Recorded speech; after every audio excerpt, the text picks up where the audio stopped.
Let's discuss about different types of multiple sclerosis in today's video. Welcome you back to my channel and thank you for watching the videos. If you haven't subscribed, first thing, please kindly do go ahead and subscribe. It will be a real motivation for me. Thank you so much. Now, I myself am suffering from one of the type of multiple sclerosis, right, which is relapsing-remitting multiple sclerosis, commonly RRMS, right? And I've covered a lot of videos on RRMS, which I will link it here and you can go ahead and watch it. In this video, I want to cover, and speak about other two types of multiple sclerosis. So ideally, whenever someone gets diagnosed with MS, the first thing, I believe that you would be diagnosed with RRMS. That's the first one, right? That's relapsing remitting multiple sclerosis. So wherein your relapses or the flare-up, it comes and goes. It might come for a day, a week, a month, a couple of months, but then eventually with treatment, maybe it goes, right? And then you have a couple of, DMTs, the disease modifying therapies to treat your RRMS. I have covered a video on that too. Now, that's one type of MS. And majorly, most of the people who are diagnosed with MS suffers from, the diagnosis is that they are going through RRMS. So that's what the most common type of MS is. Okay, wherein your flare-ups, your attacks can be, managed, can be controlled by the disease-modifying therapies that your neurologist might, prescribe to you.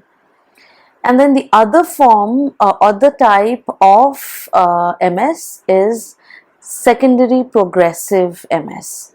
Now, you might, eventually get this after 10-20 years of being an MS patient, and that too, it is not 100% sure that, you will, move into secondary progressive MS. MS is a very personal disease. Not two people might, go through the same journey. I have been suffering through MS for almost 9 years now, and I don't have any symptoms or any attacks. That is under control. So I don't think there's any need to be disheartened. When I initially at the time of like 2015-16, after I was diagnosed, when I used to read about the different types of MS and how it affects, and I used to think and I used to feel scared that, maybe after 10 years down the line, I might fall into that category of, the secondary progressive MS kind of thing. But now, since I myself have been suffering from it for like 9 years, I know that it can be managed, it can be controlled, so there's nothing to be scared about. All we need to do is manage. But yes, there is another form or another type of multiple sclerosis which a person might fall into after being in RRMS for 10-20 years, but we don't know the exact number of years, right? Now, what happens in secondary progressive MS, right? Your flares, like, you might get those flare-ups and it might stick around. It might not just go away.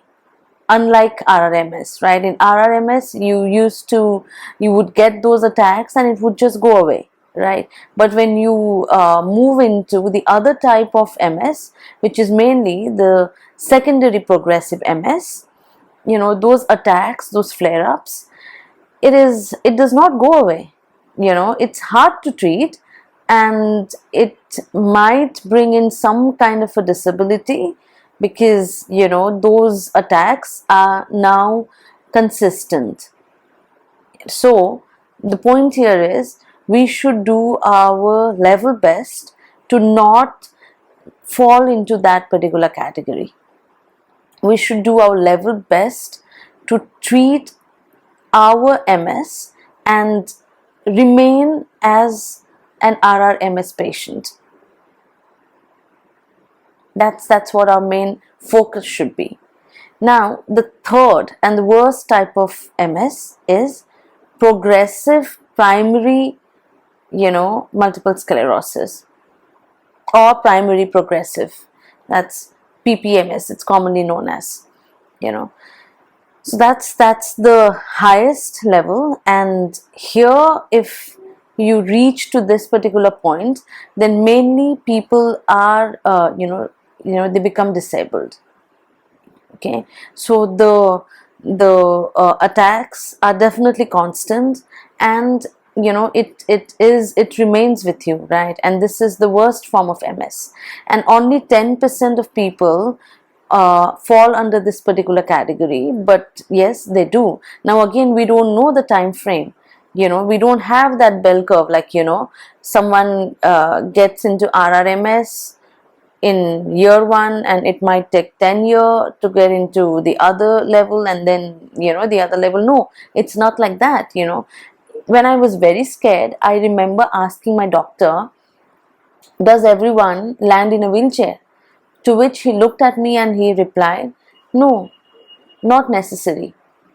There are medicines which can manage, and that's somehow, it gave me a feeling of a little kind of a satisfaction. Maybe I felt relieved that maybe not everyone's journey is the same. All we have to do is manage. So if we are in RRMS stage at the moment, our focus should be to remain in RRMS. We don't know for how long. We might be in RRMS forever, right? We really don't know. It's just that we have to manage our disease as much as we can, right? So when we study, or when we do some research, when we read about all this, we might just feel disheartened. But all I want to say is, we should never lose hope. I think the doctors are doing pretty well. The science is also advancing.